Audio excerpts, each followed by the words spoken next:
on the program, Healthy Living. What is the kidney? The kidney is an excretory organ in the body, which is for metabolism. Tuberculosis affects many organs in the body, but the common ones it usually affects is the lungs. Epilepsy is a neurological problem. Okay. It is an injury in the brain which causes someone to begin to convulse, to go into fits. It is curable, but the cure is a long-term thing. If you eat well and avoid those risk factors that will make your immunity to be down, then the risk of contracting tuberculosis will be reduced. If you're healthy, then you're wealthy.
ITV, certainly the best.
ITV, certainly the best.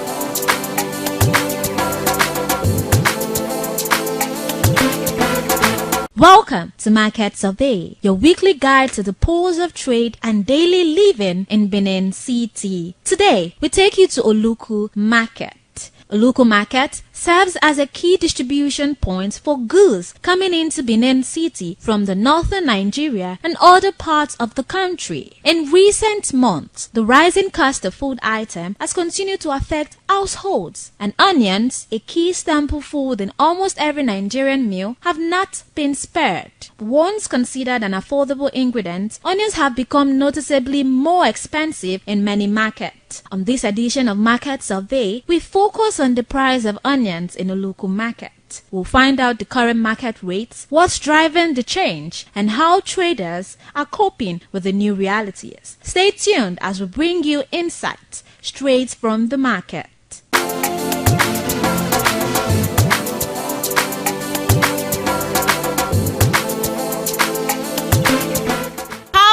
basket of onions be now? How the price is there for market?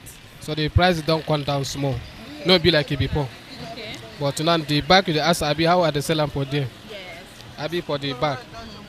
So how you take they buy the bag for market? Because now you say the price don't reduce. Yes, I dey buy for 75 this one. For one bag. So now I can sell the one 100 naira, 200 for pieces. And the small new one I can sell 150 to 100 naira. So how much you be they buy the bag before?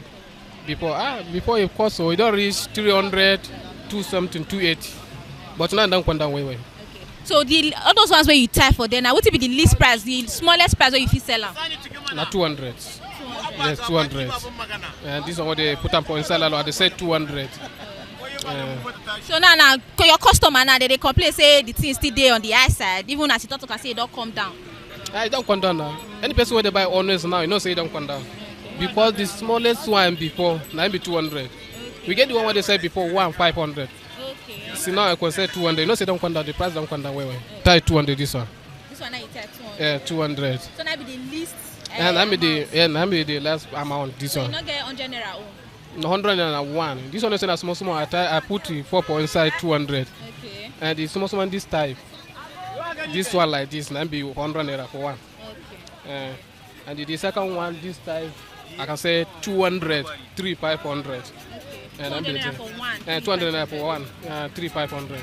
Okay. You not get the one where they say 500 for one. No, did that one. Okay. The price don't. and the price no go there. If you go there, I will sell like that. And you say the market be like a rubber. You know if you cut them. If you carry go to follow you long, you know if you cut them. That's what the market be.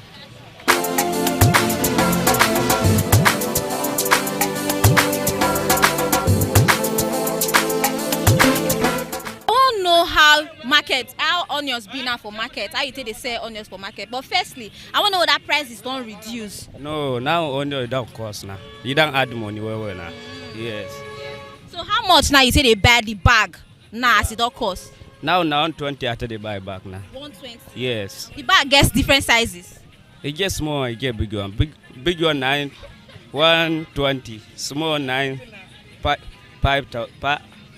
50,000.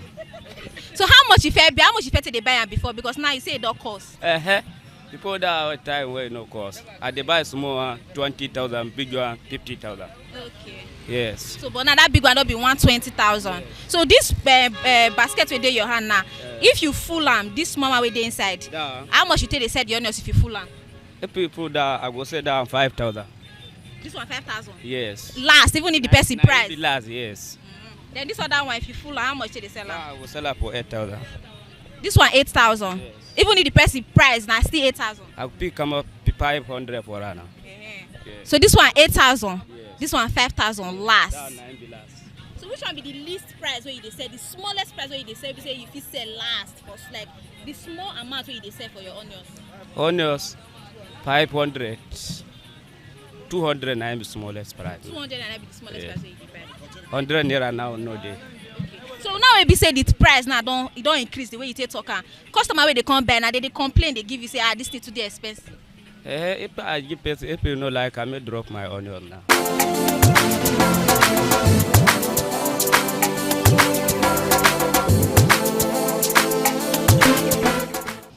So how you take they sell them? How you take they sell the onions with there so? For one, one it get 15 naira, it get 100 naira, it get 200. So which one be 15 naira? Which one be 100 naira? That one, 15 naira. Okay. That size now be 100 naira. Okay. This one no reach 200 a pass. 150. Last price. Last price this one. 150. Now the last price. So this one they say 200. They shade like many because I see like 1, 2, 3, 4. They'll shade and 200 naira. That's small. This one. 200. Okay, so this one's like this. The small one if they gather at 200. So you know how much they buy the bag? Yes. Now they buy one bag. Small. Yes. 15. 50,000. Yes. That before they sell 25, 24. So, but now how much you got to the buyer? 50. 50,000. The one that they say 25 before now 50 now. Mm. Okay, that Yes. You don't add price.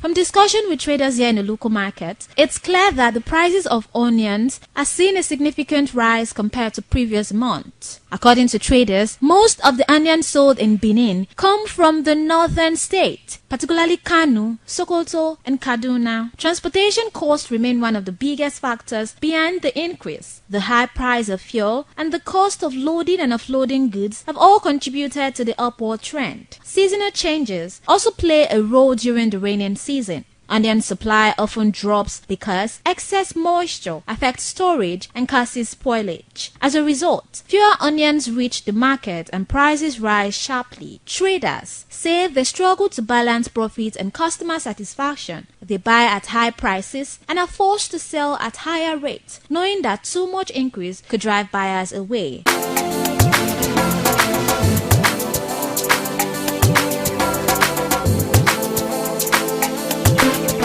So all these onions now where you tie for cellophane, the way you take and how much they sell and last? 200. Maybe the last price. Yes. So if you price at 150 now, you know say? No, say. The price for onions, you don't come down, I be still there up. No, we come down. It don't cost. It don't cost? Yes. Where? It don't cost, why? How sound until they buy it before? It don't cost, why, no be small. So this basket now where you take shade potato, if you put onions for inside now, how much you take sell? Down 10,000. Last price? Yes. How you want to sell? Last price 10,000. But what if you know say onions get different sizes, small one and big one. If not the small one there for inside here, so now be 10,000. No, yeah. Anyway. So anyone, whether small one or big one, if you there here na 10,000 last. Yes. So okay. If you there inside here na how much last? 10,000 now. Last. How much they sell last? Now one 200. This one like this now 200. Yes, Last price na 200. Sima ko down na big one na 200. That one na small. Nobody something down na big one, small one na 200. Yes, okay. So this basket now, how much they sell like 50? Sima ko. This basket like for small one, like this one for how much they sell and this one? Sima ko down to put basket. Yes. Na 1,500 na 2,000. Sima ko down one na 8,000 na 7,000. Okay. Is this one for 8,000, 7,000? Yes. This one for 1,500, 2,000? Yes. So you know they sell like 100 naira or 50 naira? No, you know get 50 naira now. Sima ko down na small 100 naira. Sima ko down na small one. You see 50 naira. So how you raising the price now? You don't come down for market. It's still there on the high side. It's there up. Sima ko down one market. Now market today now almost anyone it don't cost.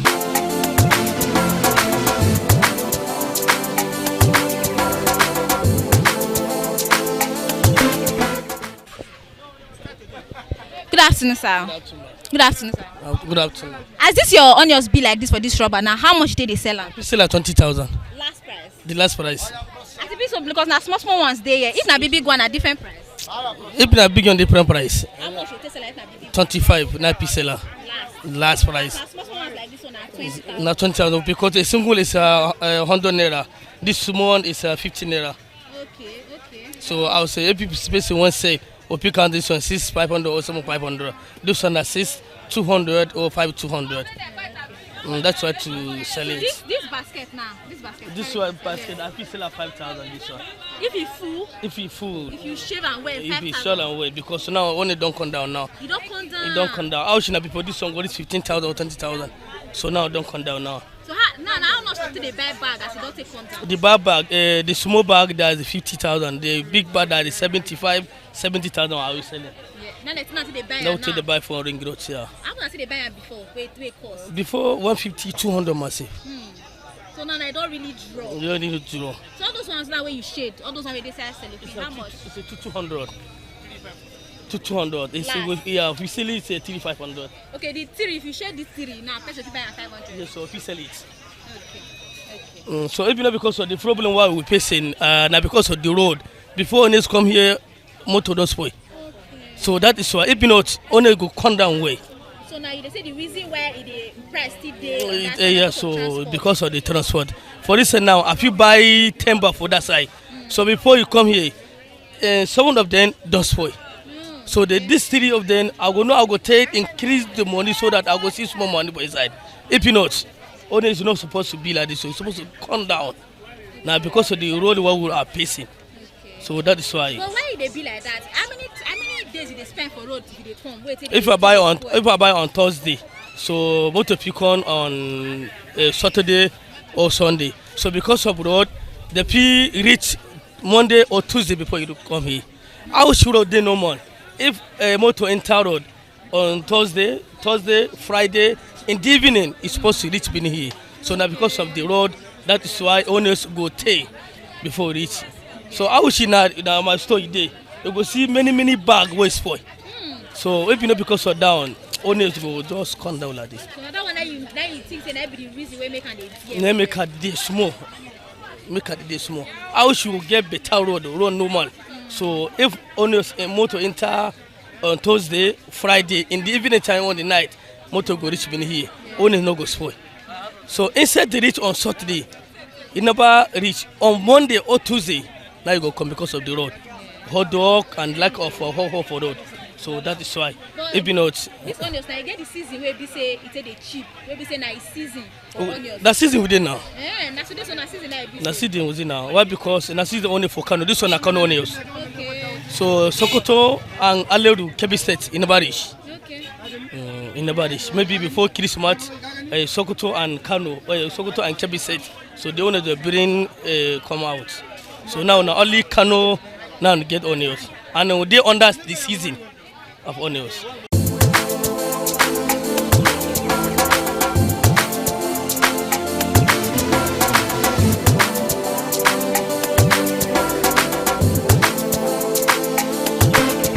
So now because of the one way it's spoil for inside, I just put up for ground so that berries in the inside. I just pick a small. Don't way dry, I pick sell. Don't way no dry, I pick throw away. Because of the market, you know, say the market, if you game and if you short, so this one, you know, the period because of the time that will be short for market. So if the time come way to achieve our aim, we go achieve because you never dry now. How should the only dry? Maybe you know if be like this. Even though because of the road, you know, peaceful like that. So that is why I put up for ground so that the breeze make the enter. So that made the dry small. Like how many days you take dry? No, it depends. The one way spoil, I don't pick a small. Don't way dry, I feel bad. They say small. Now till the 2 weeks, must say you not go do anything unless I pick the small way. The one way is spoil. You see, if you look this one, now don't way spoil. Why I pick for inside? Yeah. This one is one way spoil. I pick for inside because it never dry from that side. Because run the phone for that side, and if they bring a corn and rain for here, so that is why it would be short for owners. Never dry. House only dry, but there are no sites. Rain don't stop, so owners no go spoil after they spoil by this time. So all these ones now, when we say don't get this thing way grow on top, they still good. No, all yes, these plants come outside. No, they still. The still go small. I sell it, manage. So no say this one I see we spoil. No be so we say I do one way dry.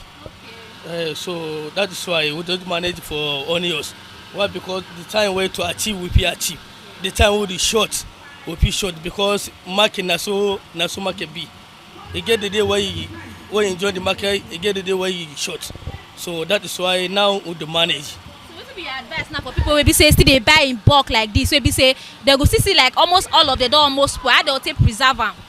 So if you buy onions where it spoil, if you put up for ground, the one way spoil, you go just the pick a small. The one way dry, you go just leave and breathe the entire. So that even though you go short, you no go short as the thing they pay you, you go just short small. For this now, last week as I buy onions for that side, so na 7 bag. So as I carry come here, na 4 bag nice for inside. 3 bag I don't manage, but don't way spoil and don't way no spoil. I just gather together, I just save small. Even though I don't see my game, supply the money more correct.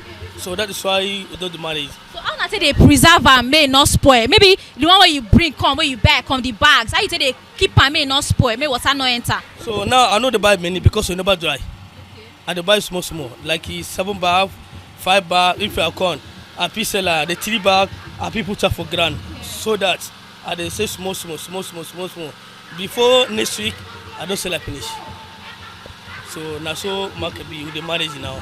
But what if you buy many, you won't keep am, you won't preserve am, how you take preserve am? So I know if you buy money now, I think say never dry. Yeah. So if you are buying money, I know say never dry. Why I buy? I don't short by myself. Okay. So in never dry, I will just buy small.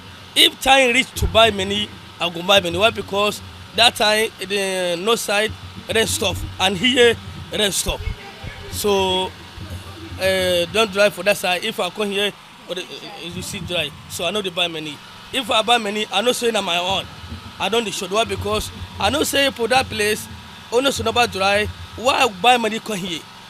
So even though I short, that one I know say I'm short. Why I buy plenty onions? So that na my own. I don't go care for anybody. I will care for myself. You understand? So that is why. So all this one we dey ground now. How you take no the one we be say still don't e good? Where you come away don't dry? You take no the one we don't dry for all this ones. See, this one never dry. And this one don't dry. Okay. This one now we be say get fruit like this never dry. You never say touch. Okay. Water the day. Yeah. This one even though dry, but it spoil. Touch this one. This one don't dry. Not be decent. Yeah. So the manage now. The manage for onions. Never dry because nani onions. Maybe if we internet say that time we know the cry for onion because it don't dry. But if the onions dry, because you say now most time the transporter come now it spoil. But if it dry well, if you spend like how many days for road, it go spoil. So even though it's dry, so sometimes if we reach 5 days or 3 days or 4 days, it no go spoil. If you see onions spoil by that during onions don't dry, so if you see onions spoil, maybe the motor not spoil for road. So before they transfer to another motor, it hard. Maybe if you spoil immediately in the night. So before you call the first one to offload for you, time then you go. So the time to offload or to transferring motor to another motor. So by that time then you go. So that is why you see onion spoil. Every me say by now myself. Now because sometimes they see onion don't spoil. Now because of the motor. If motor spoil, before then transfer to another motor, time don't go. So that is why with the short. But we pray for God. We go pray for God, so that everything, even though you short, you go short more. Even though no see you again, so far your money correct.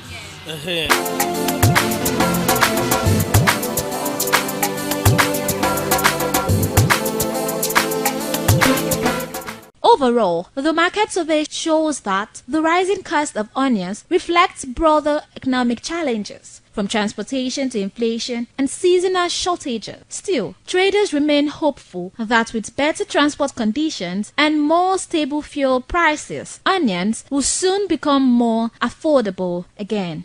And we've come to the end of today's edition on Market Survey. And we got to know the prices of onions in markets and if those prices have reduced or they've increased. But due to some interviews that we got from traders, we got to know that the prices has increased a bit. And some say it is due to transportation and spoilage of onions when being transported. And that's it on today's edition of Market Survey. I am Stephanie Notariwa. Thank you so much for watching.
ITV.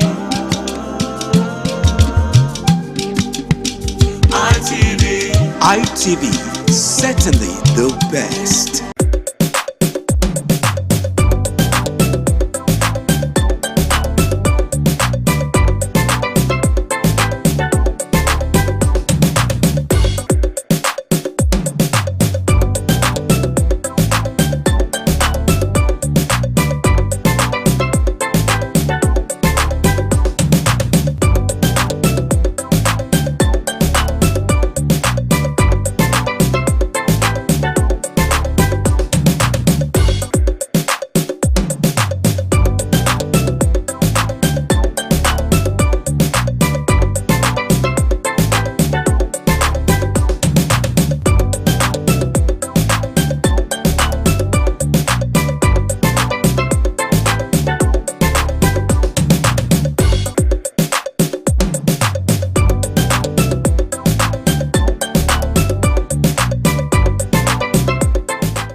Thank you very much for joining us on the program Healthy Living. What is the kidney? The kidney is an excretory organ in the body which is for metabolism. Tuberculosis affects many organs in the body, but the common ones it usually affects is the lungs. Epilepsy is a neurological problem. Okay. It is an injury in the brain which causes someone to begin to convulse, to go into fits. It is curable, but the cure is a long-term thing. If you eat well and avoid those risk factors that will make your immunity to be down, then the risk of contracting tuberculosis will be reduced. If you're healthy, then you're wealthy.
ITV, certainly the best.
Thank you very much for joining us on the program Healthy Living. What is the kidney? The kidney is an excretory organ in the body which is for metabolism. Tuberculosis affects many organs in the body, but the common ones it usually affects is the lungs. Epilepsy is a neurological problem. Okay. It is an injury in the brain which causes someone to begin to convulse, to go into fits. It is curable, but the cure is a long-term thing. If you eat well and avoid those risk factors that will make your immunity to be down, then the risk of contacting tuberculosis will be reduced. If you're healthy, then you're wealthy.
ITV, certainly the best.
ITV, certainly the best.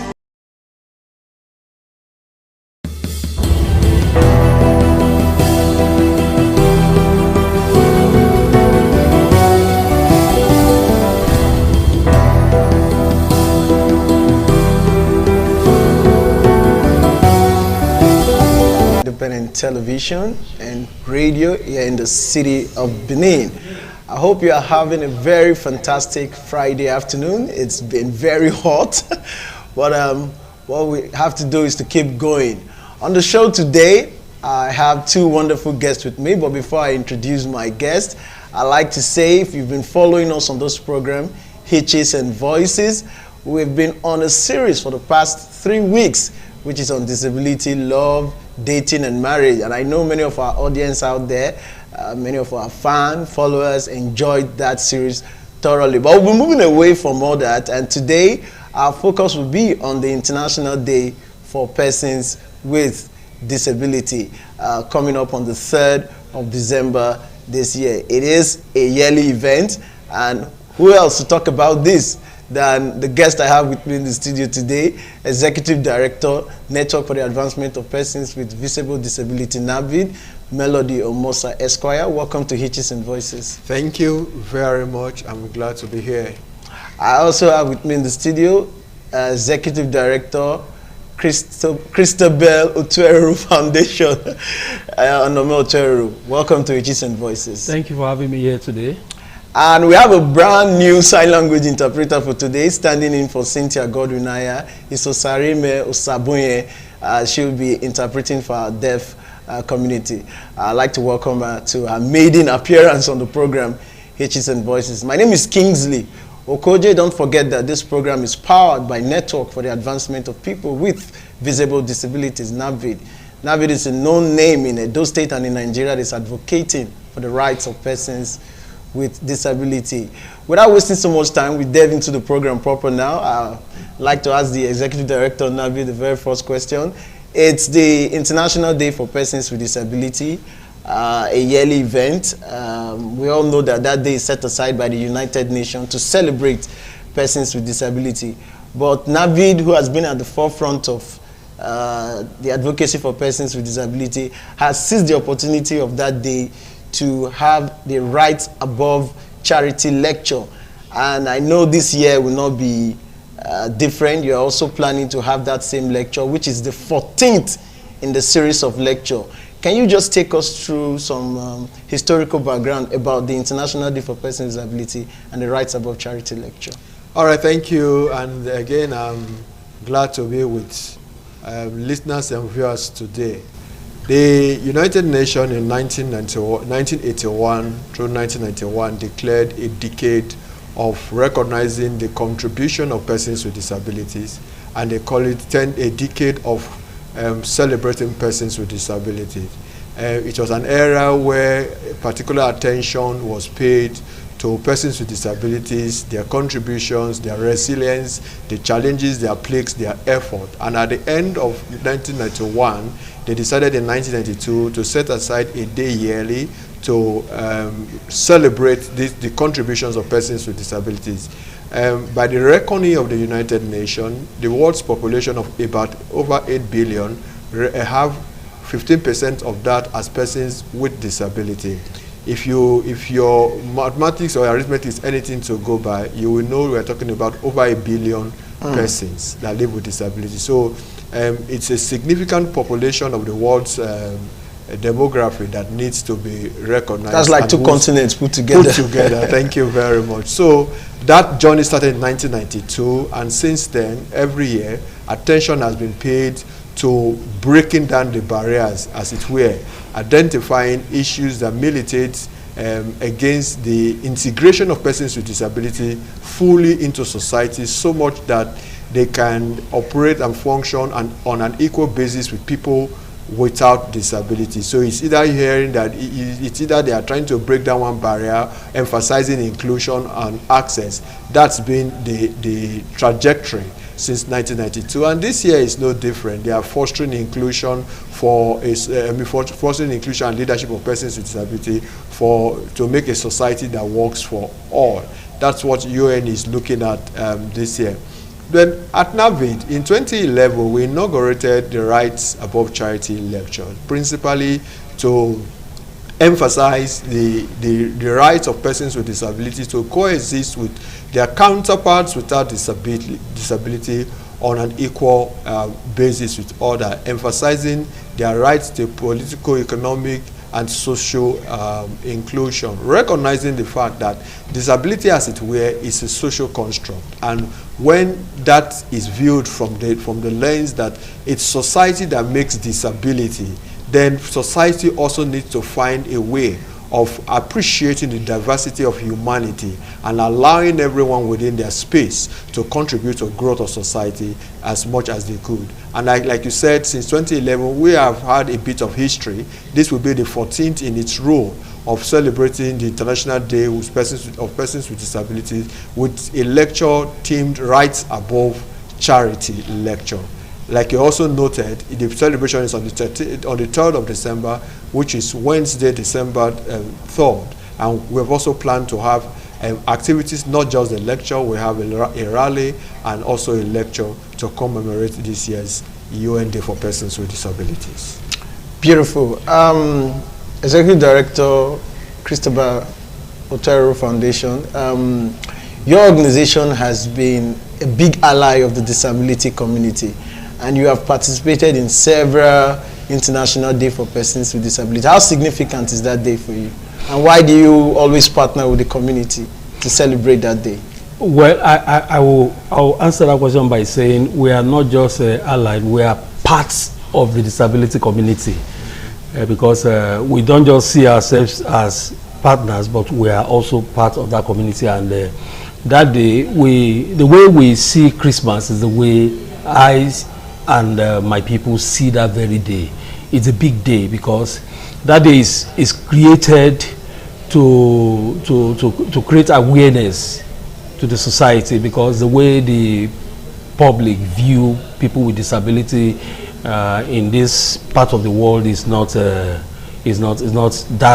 too encouraging, and we need more sensitization. We need more pushing of the importance of everyone identifying with persons with disability. You can rightly hear what the rundown Barrister Melody made just now concerning the UN and all the rest. All the UN is trying to do to make sure that more awareness are being created. And I thank God for this year's theme. It's talking about inclusion, right? And we are looking for total inclusion, 100% inclusion. We want people's perception concerning those who are living with disability to change, because either we like it or not, one way or the other, somebody out there will also join the community. Some may join by age. By the time they begin to age, they have become, they've joined the community of people with disability. You understand what I'm saying? And that's the reason why our people out there, their mindset need to be changed. And I pray this year, the message, I pray it goes far beyond our targets. And the Living Above Charity lecture, Rights Above Charity lecture is also another means of reaching people. And I want to appreciate NAVID for that initiative, because it has really done so much in educating the people, and not just the people in authority. I've also learned so much about people with disability through that lecture. And as I rightly said, every 3rd of December is more like a Christmas to me, because it gives me joy seeing everybody going out there to tell the world that we are the same with those who perceive to be those who don't have disability. All right. You understand? Yes. Thank you so much. I know that at the level of NAVID, the International Day for Persons with Disabilities is not just a mere ceremony. For the past 14 years, you've used that program to drive specific advocacy. You've used it to start certain campaign. What's the vision for this year? What are you targeting this year? What's the message? What's the central theme for this year's celebration? All right, thank you. In 2011, when we started, the campaign was, we do not want issues of disabilities to be viewed as mere charity. It should not. I recall vividly the first speech I made on that day, while talking to His Excellency, the then Governor of Edo State, Adams Oshiomhole, who incidentally is now the Senator representing Edo North Senatorial District. I said, yes, he recognizes the disability community, but we do not want... I recall he was present at that event. He was present. He inaugurated the Rights Above Charity lecture, and we told him that this should go beyond the benevolence of any individual. And one way to do that is to institutionalize the rights of persons with disability by having a disability right law in place. And then we started a campaign that led to an executive bill to have a disability right law being transmitted to the House of Assembly in 2012, which of course wasn't passed then. Where, thank God, by 2023, after more than 10 years of repeated advocacy, we finally had a law, 2022 precisely. 2021, the Rights Above Charity lecture, which held at the Festival Hall in Government House, extracted a commitment, a deliberate commitment from the then governor of Edo State, Godwin Obaseki, that was he promising that in 2022 we will have a disability law. He said, he answered in the affirmative. And by July 28, 2022, a disability law was passed. We celebrated that and wanted a commission that the law created to be inaugurated by virtue of section 24 and 25 of the Edo State Persons with Disability Law. That was the focus of the 2024 Rights Above Charity lecture that was held on the 3rd of December last year. At the end of that program, a communique was issued calling on the newly inaugurated government in Edo State. By the way, the government just marked a year in the office, and our congratulations to him. We ask that as one of his first things to be done, and indeed for us a low-hanging fruit for the administration to take to achieve, was to inaugurate that commission. On the 26th of March this year, 2025, the Edo State Commission for Persons with Disability was inaugurated. You can see that there is a direct link between celebrating the International Day and using the platform of the Rights Above Charity Lecture to demand certain strategic interventions of government in making society inclusive for persons with disability. For this year, 2025, we are celebrating the fact that we now have a commission. This will be the first time the disability community will be celebrating with a commission in place, saddled with the responsibility for their education, healthcare, and every other thing that is provided by the law. All right, and, all right. And as a matter of fact, it's a joint celebration. All right, we'll go into all of that. Okay. But we'll go on a quick break now. We'll come back from the break. We'll continue our conversation with the Executive Director, NAVID, and the Executive Director, Christabel Otuero Foundation, Onome Otuero. We'll go on a short break now, and we'll be back.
Happy faces there, celebrating NAVID for those beautiful intervention.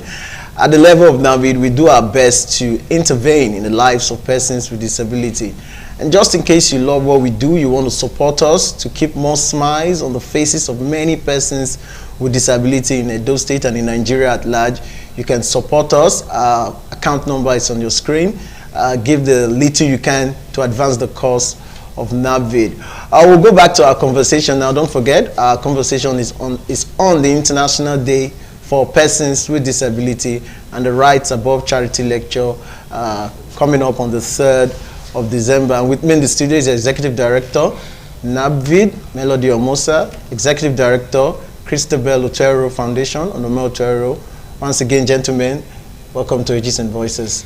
Thank you very much. If you follow the theme of the International Day for Persons with Disability, something has been very constant in the theme. It is inclusion and access. Inclusion and access. How important is inclusion and access? And with the establishment of the Edo State Disability Commission, are we gradually moving towards inclusion and accessibility?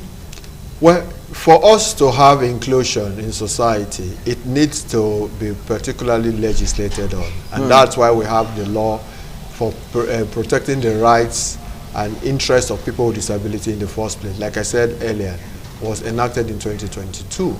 The commission to drive the implementation of that law was what was lacking. And I'm glad, like I said, in March this year, on the 26th of March this year, that commission was inaugurated.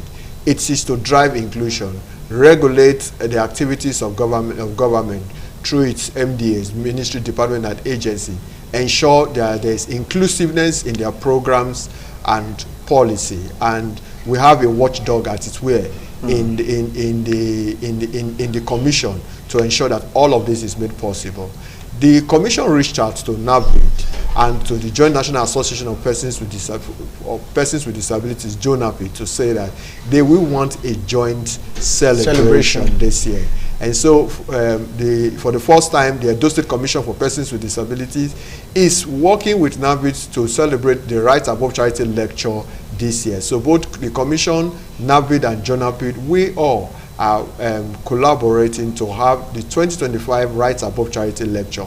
The lecture is fixed for Friday the 5th of December. But before then, there will be a rally on the 3rd, which is indeed the International Day.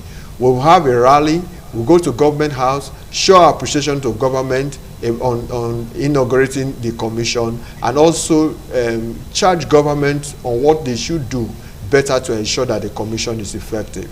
For the lecture itself, which is for the 5th of December, we have a topic from establishment to effectiveness, making inclusion the heartbeat of governance in Edo State.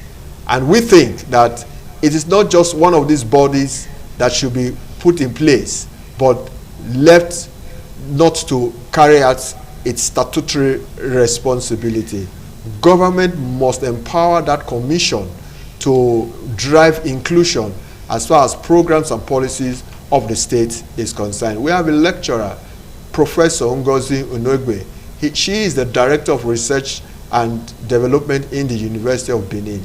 She will be our keynote speaker on that day. If you permit me, His Excellency, the Executive Governor of Edo State, Senator Monday Okpeholo, has been invited, as we said, as the special guest of honor, and we have guaranteed that he will be with us. The one that started this process, the senator representing Edo North, who inaugurated the Rights Above Charity Lecture in 2011, will be with us on that day as the chairman of the occasion. So come the 5th of December at our usual venue. And by this day, I need to thank the management of Jasmine Gardens and Event Center, who every year yield to us their facility freely for persons with disabilities to come together and observe the International Day for Persons with Disabilities. So come the 5th of December this year, by 10 a.m., we all will be converged at the Jasmine Garden and Event Center on Airport Road by the Airport Entrance Gate, Benin City,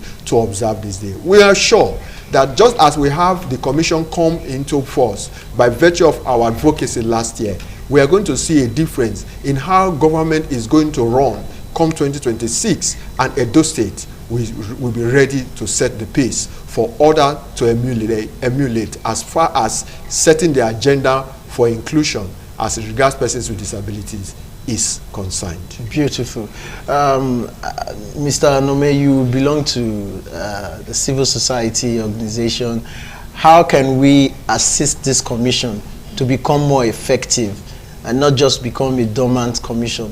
What can the civil society do? How can we hold government and the commission accountable? Yeah, as a member of the civil society, my advice is that the civil society can partner fully with the commission, and it's not all about criticism.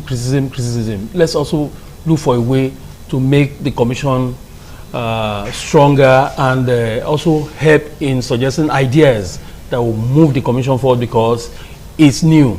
This is what we fought for. Now it's here. So it's the duty of the civil society to partner with the commission and see how the commission get from where it is now to a higher ground, so that every child out there living with disability, every man, every woman, everyone with disability out there can benefit strongly from the commission. Okay, I'm aware that there are like 14 states who have an existing commission for persons with disability, but some have argued that most of these commissions are mere welfareist organizations. How do we ensure that the Edo State Commission is different and focus more on the issue of rights than just being a welfareist commission? Is that question for me? Yes, sir. All right, thank you very much. Whether the commission is welfareist in their approach will be dependent on the law that sets it up. 15 states so far have either a commission or an agency that champions the issues of persons with disabilities in the 36 states, waiting for others to follow suit. About 23 states have a disability law in place. When the law is not made to be a right-based law, there you have a challenge. Don't forget that the National Disability Act, the Discrimination Against Persons with Disability Prohibition Act, was enacted in 2018. Before then, some states already have a disability law in place. And the advantage that those states have is that our law was tailored after the federal legislation, which by itself is a right-based law.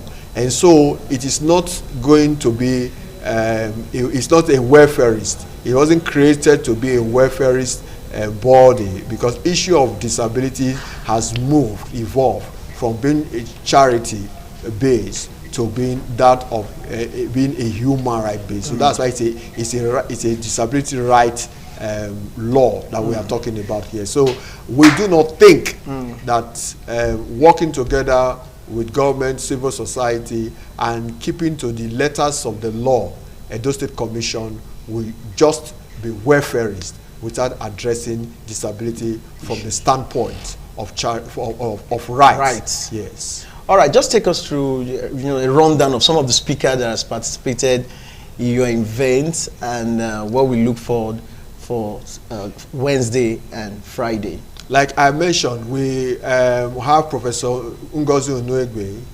a very dynamic, astute legal luminary.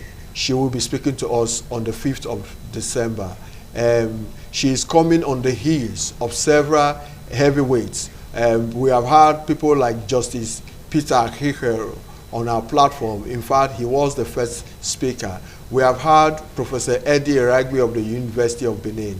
We have had Barrister Femi Falana, SAN. We have had Professor Michael Uzekomen, SAN. Last year, we have Professor Yinka Omoregbe, former Attorney General Commissioner for Justice, Edo State, SAN. And several Dr. Osagi Obayuwana, several professors, legal luminaries, and people who have made their impact as far as they have hold their own high intellectually in this country, whose voice cannot easily be drowned. We have had them on our platform. And so we are adding to that by bringing Professor Onuegbe this year. And just to round up, let's remember that on the 3rd of December, we are having the rally, and the convergence will be at the Ring Road, just by the House of Assembly. By 7 a.m., we are already gathering. And after that, we'll proceed and have a road rally on that day. All right, like I say in local parlance, NAV itself not small for you to be able to pull all of this heavyweight to the program. We're looking forward to Wednesday, which is the rally, and Friday, which is the lecture. Do well to join us to celebrate the International Day for Persons with Disabilities. It's a wrap on the program today. Don't forget, this program came to you courtesy of Network for the Advancement of People with Visible Disability. NAVI, gentlemen, thank you for coming on the program. Thank you. Till next week, spot the hitch and be a voice.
ITV, certainly the best.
Thank you very much for joining us on the program Healthy Living. What is the kidney? The kidney is an excretory organ in the body which is for metabolism. Tuberculosis affects many organs in the body, but the common ones it usually affects is the lungs. Epilepsy is a neurological problem. Okay. It is an injury in the brain which causes someone to begin to convulse, to go into fits. It is curable, but the cure is a long-term thing. If you eat well and avoid those risk factors that will make your immunity to be down, then the risk of contracting tuberculosis will be reduced. If you're healthy, then you're wealthy.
Welcome to Youth Perspective on Independent Television.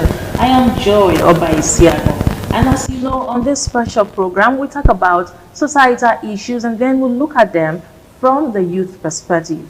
And today we are looking at the topic, breaking the siege of silence. I know you're probably wondering, breaking what silence? Yes, breaking the silence of abuse, the need to decenter the culture of abuse, and how survivors can actually overcome any form of shame. This discussion can be very, very triggering. That is a warning right there, and also very interesting. So stay with us. And when I say stay with us, I have here with me Naomi Agbonlaho. Thank you very much for joining me today on this program. Good afternoon, Joy. Thank you for having me. And I also have a very handsome man here with me. You know, I'm used to this one, Momo Lawa. Thanks so much for being here. Thank you, Joy, inviting me to your program. Talking about abuse, you know, when you you look at it, you see that there are different aspects. A lot of persons do not really understand abuse, or have physical abuse, or have emotional abuse. And, you know, it might also interest you to know that, you know, neglect can also be an abuse. And today we're going to look at abuse. What does abuse really mean? A lot of people don't understand. And how can we actually, you know, see these signs? How can we understand that, okay, this thing that's happening around here is actually abuse? Naomi, what is actually abuse? How would you define abuse? Okay. Thank you, Joy, for the question. For me, I would say an abuse is any force that you have on someone. It can be controlling, either mentally or emotionally, or even physically, overpowering someone, compelling them to do something they don't want to do, is an abuse for me. Oh wow.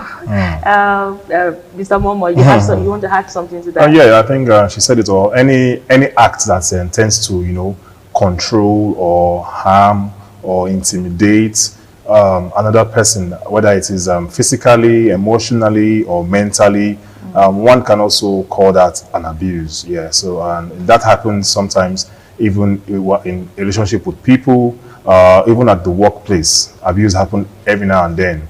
It could come in different forms. It could be a form of maybe unwanted touches. It could be, you know, talking to people in ways that they do not even accept or they wouldn't like, you know. So that's different forms of abuse and how they can happen in our real life. Yeah. So let's emphasize, because I'm very interested in sexual abuse. Okay. You've talked about, you know, treating people in a way that they don't really appreciate to be treated. So let's talk about sexual abuse, because some persons will be like, oh yeah, I'm trying to, you know, have a conversation with this person in terms of having to have a relationship with this person. At what point can someone actually, you know, recognize that this has gone beyond just me, you know, having to listen to this person and trying to see that this person wants to do a relationship with me? Okay. At what point do they really, you know, recognize, like I said, what are those signs? Those signs, like physically, can you just break it down for us? For me, I think in a relationship, when you now see, it may come in small forms. I mean, when you see someone that is trying to control what you wear, you know, where you go to, who you are with, how much you even spend, it could start very small. But sometimes it can, you know, go in a big form, and then it becomes an abuse. And you say, at what point do somebody now say that this is an abuse? You know, for me, I think consent generally is the line here. So when consent is abused or rather ignored, or is not even considered, maybe you talk in the workplace. Let's take a workplace for example, and you're talking to a female colleague, and maybe I'm talking to a female colleague, and I hold her hand in a certain way that she said, I do not like this. I mean, she does not give consent to me holding her hand in such a way. I should be able to respect that and say, okay, I'm sorry, I apologize real quick, and, you know, stop doing that act. You know, stop. It also happens with even male folks. You know, so sometimes the abuse is always shifted to the female gender. But for us male, you know, sometimes a lady may just come and, you know, want to hold you or touch you in certain ways that it's not what you like. It's not your thing. You know, so you can just, you know, quietly tell the person, I don't like this. So for me, when you now see signs like someone is trying to be controlling, intimidating, it could also be verbally, you know, saying things that can intimidate you verbally, trying to abuse you, or even, you know, sometimes they may even, you know, bring this whole abuse in form of a joke. You know, the harassment can come as a joke, an insultive joke, but then it's people are now, you know, it's just a joke, but then it could later now move into full-blown abuse.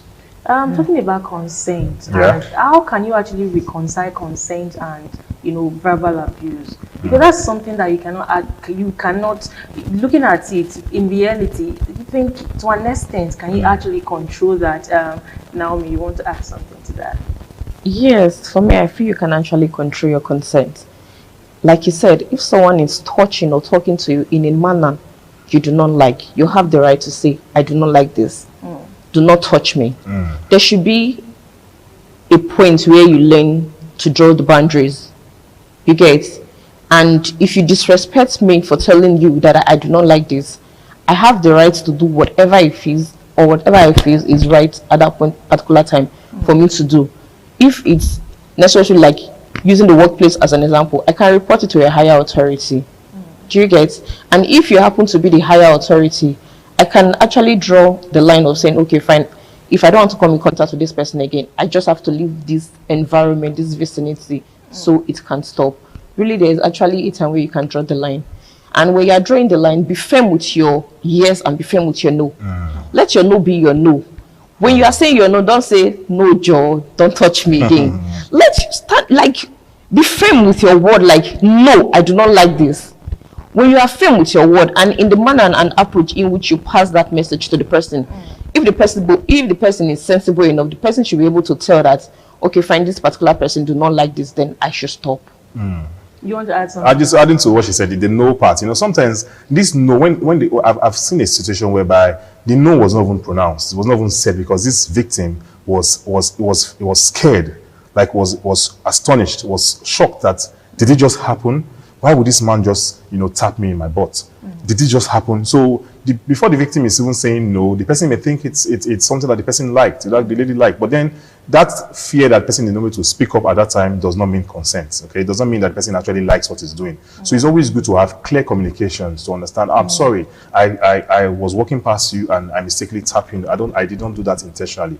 And all of that. Maybe the lady can ask, no, I like that. Don't worry, it's okay, it's good. Then that is consent. So it's no longer abuse. But when that is, you know, taking. Oh, thank you very much. I really appreciate that. You should understand that this person does not really like such an act or any play of that kind of form. Oh yeah, that takes us past the strategies. So yeah, moving forward, you know, if you are to be in a let's say that we're not, let's say we're not the victim of this particular situation now. Okay. If you are to be in a setting where things like this happen, let's put ourselves, now we're the society. How do you respond to that? If you see that a lady or probably a man or a guy is going through some sort of abuse, do you think that society has the best response to things like that so far? Momo. Okay. Currently, society does not really help. I want to say that from my own point of view, society is not really helping so much because people tend to, you know, instead of, you know, understand this, the case or whatever the person, the victim is saying, instead of just listening, people tend to judge. So it's always good to listen first and, you know, be proactive before you now start judging. People start asking questions like, and what was she wearing in case of rape? What was she wearing and why did he or she not shout? Because it also happens to male figures.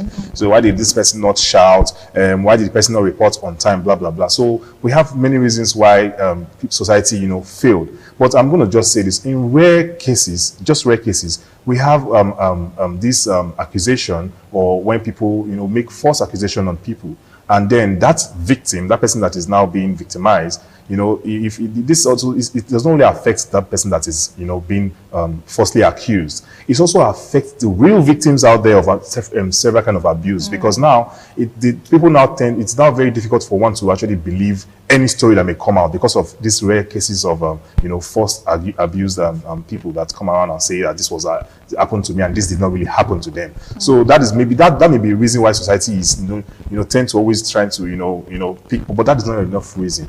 Okay, it's always good for us to, you know, listen to what this person is saying, open arms and welcome them, create a space whereby they can actually talk freely and then look for ways to act on that as quickly as possible. Yeah, so Naomi, response measures, how do you think this, do you actually think that society actually responds to issues like this, especially workplace abuse and, you know, rape and things like that? Okay. For me recently, someone spoke to me about an abuse. It wasn't sexually. This is an abuse of physical abuse, husband to wife. And when she said it, the first thing I did was to listen. After I listened, I asked questions like, what did you do? Why did you do that? And at the end of the day, I knew I was not in a position to judge this case or to render help, but at least I did listen to this person. And the only thing I could do was to refer that friend to an agency that I know is against the gender abuse and marital violence and all those things. And in the end, when I was getting the report from her, I was like, did you go there? Did you still talk to them? She said she did. And after she explained everything to them, and the lady there was like, why you go even do that kind of thing? Do you get? Yeah. So if the society, an agency like that is asking, why you could do that kind of thing. So you are actually telling the person to keep quiet and not to come out again to say such a thing. And then when the person told me, I just told her, I say, not mind them. Normally, now waiting they go do ball. As you have spoken at, it is good. Then from then we can now look at ways in which we can help, you know, individually to bring out people from that environment, from that scenario, from that abuse. So for me, I feel when the society is listening and then giving them the courage to continue to speak up and not go back to that same situation, that same abuse, or to that same person who keep abusing them, or whichever way, I believe we'll be able to make something out of it. First of all, we just need to listen to them, replace their fear with strength, encourage them.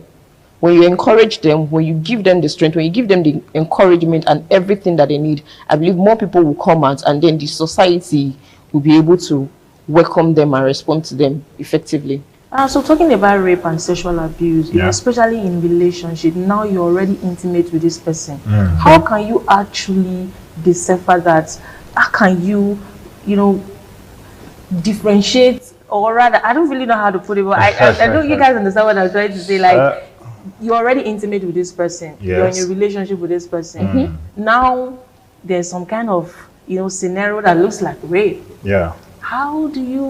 How can you actually manage such situations? And a lot of people might even be in such situations, but they cannot really tell that this is really an abuse.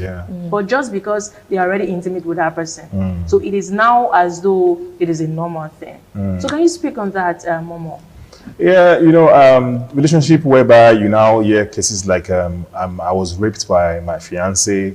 It may be rare, it may come as a surprise to you because you're saying, are you guys not in a relationship? Why are you not saying you raped me and all of that? You know, I'm going to share a story real quick about a friend of mine that struggled in a relationship, struggled with this girl that he wanted to, you know, get married to. Why was it? Because previous relationship that he had, she was abused. And even while they were together, this is years back, and while they were together with this new guy who they were about to get married, whenever this guy, you know, they're together, he wants to touch her, she has this shock. She still remembers. She even goes into, like, gets shocked, and she calls that guy's name, the former person. Emotional trauma. That's the trauma affected this relationship so much, and then so it's something that, you know, we really need to speak about and, you know, about. Yeah, when you say consent is actually very, very, very key. You know, you may be with somebody, you may be intimate with that person, and maybe you're having a fight, and the person says, I don't want you to touch me this night. You should be able to respect that. Not trying to force your way into it, say nobody would believe you, or think we're actually having fun, no matter the screams. So it happens both ways, even with guys too. You may not believe it. A guy may say, I don't want you to touch me, and the woman will say, it's a lie, I must touch you because this is how I want. I don't want to go further. If you don't, this is society. I'm not saying it's not common. Did I say common? I'm not joining common factor. You are society now, you are laughing at this thing. I'm saying that it happens to guys. So if you are society, you're telling us that it's not valid, or how valid is that? That means guys actually go through that. Question. Okay. How valid can you? If it wasn't valid, I won't come on national television to start sharing this. Of course, you have to break it down and make us understand. Because how should I break it down? How the guy was saying no, and the lady was thinking no is yes. Because it depends on how the guy said no. This might be kind of strange to some certain persons that a man saying no. Yeah, men will say no. Because, you know, people believe that, you know, men are always ready to embrace as far as, you know, they are in a relationship with someone. I believe that's why we have youth perspective program that come to. When I say how valid is that, can you defend that, you know, more? Just buttress on it. Yes, it's valid when a guy tells the lady, I do not want, and the lady keep pestering the guy, and then even go as far as using every other means to, you know, affect. The lady can even, you know, I don't want to say change it on the guy and say this guy is harassing the person. And sometimes this whole abuse may happen to a relationship where the victim would not even know that it's been abused. We call it the Stockholm syndrome, whereby someone is, say again. Go ahead. Yeah, whereby someone is, you know, maltreating you in such a way because of maybe the financial benefit you are getting from this person, or the emotional, or however the person is pleasing you. Yeah, you just feel, or maybe the fear of, if it's maybe is in a marriage, the fear of who's going to take care of my children? Am I going to leave after this? Let me just manage this. After all, it just slaps me once in a while. So people just allow this to happen. That's how it happens in a relationship. So it's very valid. Both genders actually go through abuse even whilst in a relationship. So don't discard that Joy. Yeah, that works. And with that, we're going to take a very short break. And then when we come back, continue on this discussion. Stay with us.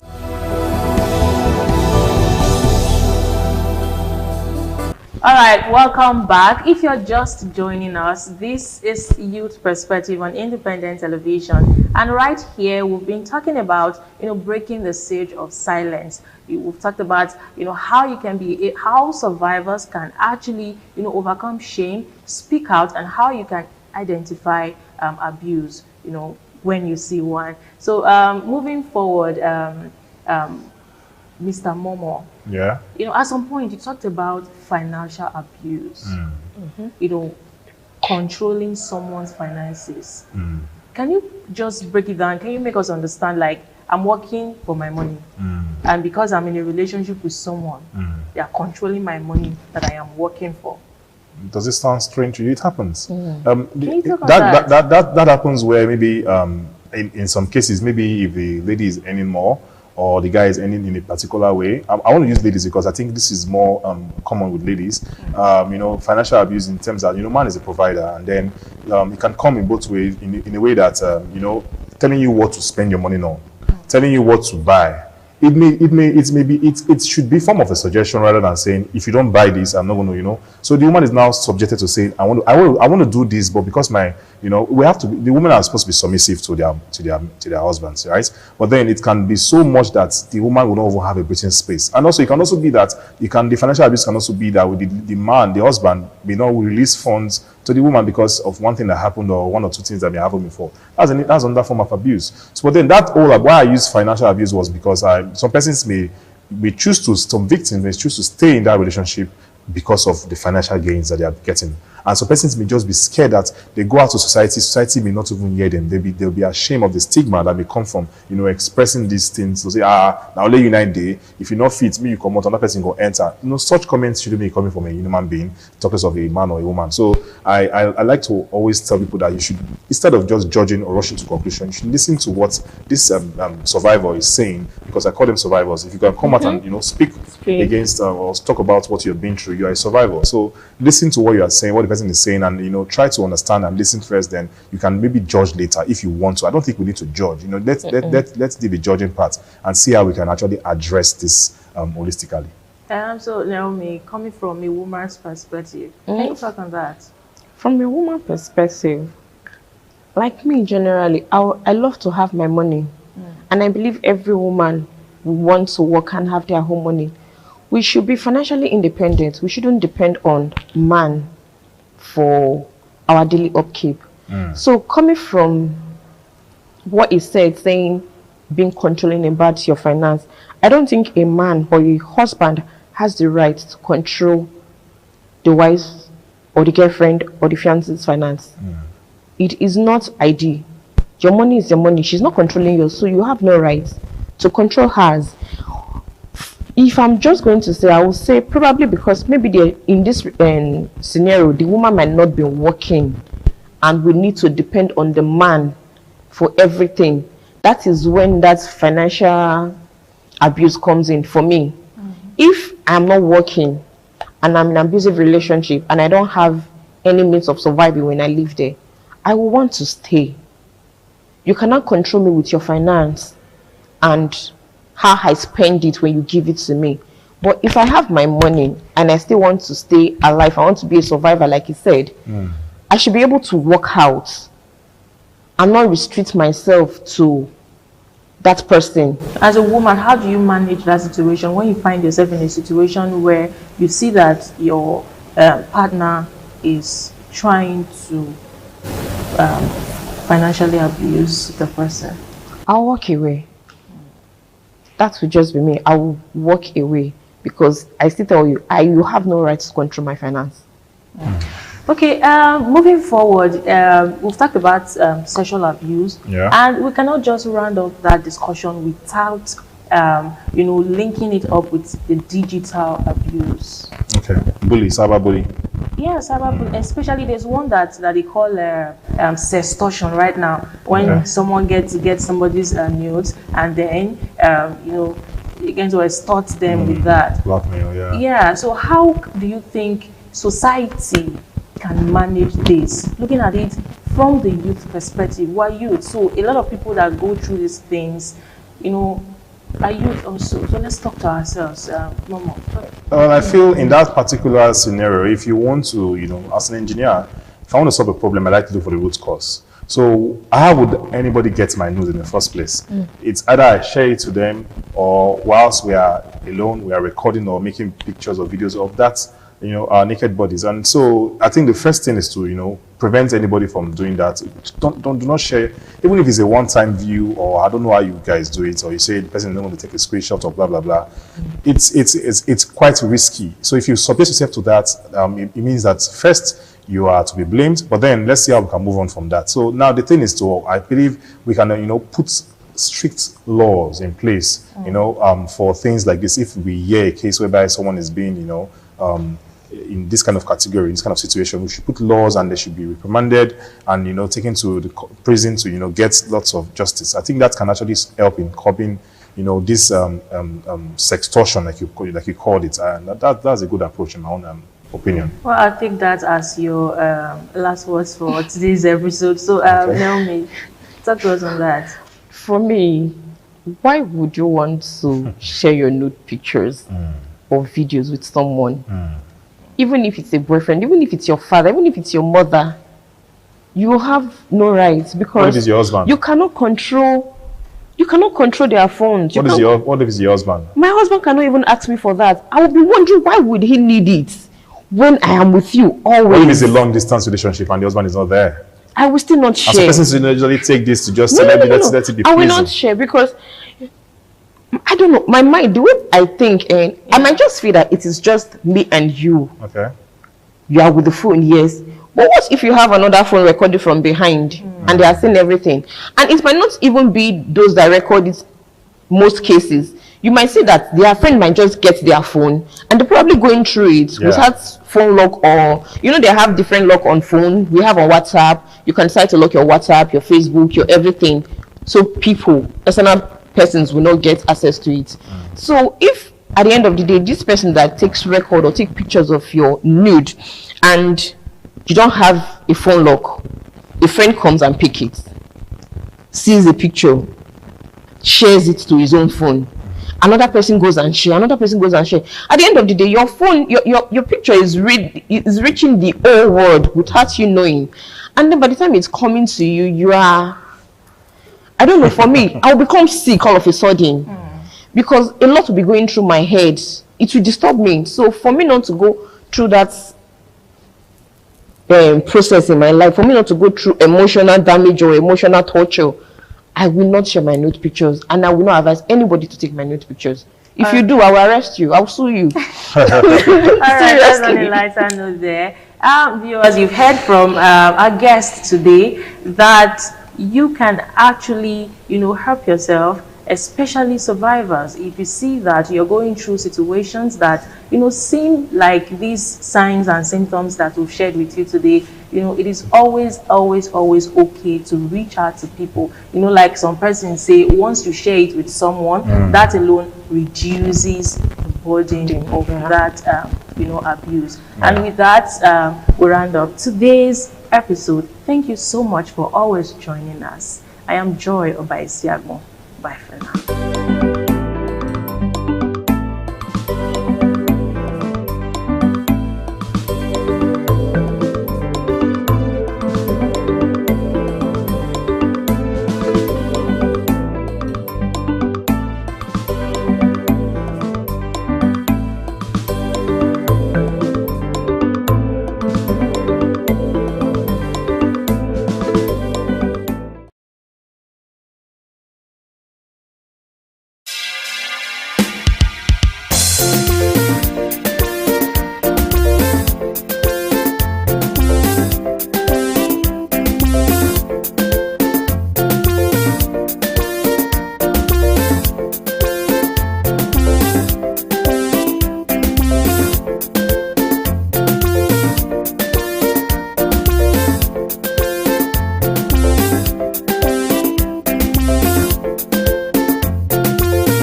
TV, certainly the best.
Thank you very much for joining us on the program Healthy Living. What is the kidney? The kidney is an excretory organ in the body, which is for metabolism. Tuberculosis affects many organs in the body, but the common ones it usually affects is the lungs. Epilepsy is a neurological problem. Okay. It is an injury in the brain which causes someone to begin to convulse, to go into fits. It is curable, but the cure is a long-term thing. If you eat well and avoid those risk factors that will make your immunity to be down, then the risk of contracting tuberculosis will be reduced. If you're healthy, then you're wealthy.